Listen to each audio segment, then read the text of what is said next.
Hi, I'm Peter Birch and I'm back out here in the rainforest to see what we can find. Tell you what, any chance you get to get out and enjoy nature is well worth it. Thanks for joining the adventure. Welcome to CrittaCam.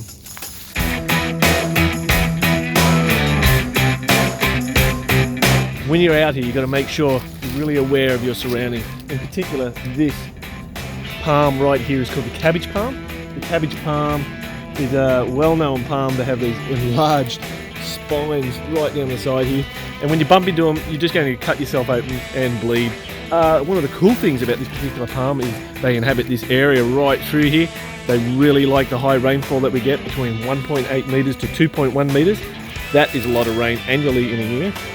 But more importantly, the ancient Aboriginals used to use a lot of parts of these palms.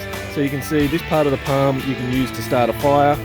They used to strip out all the fibres out of these branches, and even the palm leaves themselves, and used to make baskets and all sorts of cool stuff. So always be aware of your surroundings. And in this particular part of the town, I guess I should say the rainforest, is they've got two native palms, the cabbage palms, which we've showed you. They grow very large indeed, and in fact you can see this big one right behind me. Yeah, that's a whopper. And then we also have the bungalow palms, which are quite smaller indeed. They typically inhabit the more southern areas down the east coast of New South Wales. Probably they look more like a typical palm that most people have in their backyard. And there's one just over here. Let me just show you guys. A little bit different looking to the rest of the palms that we've looked at. And it's this guy right here. It's got the smoother base. They also grow just as nice, and that there is a beautiful example of a bungalow palm. Absolutely gorgeous plant. So keep your eyes open, who knows what you can find. Like any place in the world, whenever you're particularly looking for something, you've got to be able to know where to look. And I mean, just in general, you've just got to look anywhere and everywhere. Hollow logs, under branches, behind bark, rock crevices, all sorts of cool places can hide all sorts of cool things. So you just got to constantly be looking, keeping your eye open, and who knows what you will find. Look at this absolutely amazing find, this beautiful little leaf-tailed gecko right there. Got appendage on the back there, that's his leaf-shaped tail. Hence, that's how he got his name, the leaf-tailed gecko.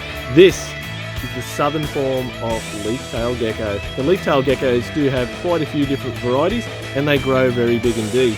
This is the smallest one of all, being the southern form. Very nimble, very active species. They do have claws instead of little toe pads that enable them to climb slippery surfaces.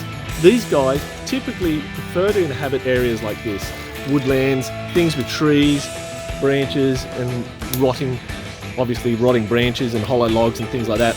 So they don't really do too well on smooth surfaces like rock areas like this behind me, since you typically don't find them in the rock crevices.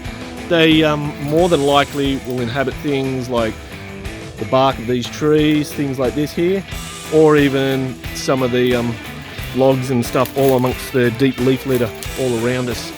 These little guys, this is particularly a female. Like most geckos, have external gonads. We can see just below the tail there, above the legs, that's where the testicles would be if it was a male. It doesn't have them, so this is a female. The females will lay 2 eggs. They'll find a nice little area of moisture in amongst this leaf litter, deposit those eggs, and those little babies would take about 50 odd days to hatch depending on the temperatures. These are a cooler climate animal. They typically like cooler areas, not bright sun and things like that. An area that's sheltered like this under the canopy, the trees and the palms. Absolutely gorgeous animals. Eat just about any insect they can find, like I said before. And of course, in this deep leaf litter here, there is a ton of tucker in there waiting to be ingested by this little baby beautiful creature right here.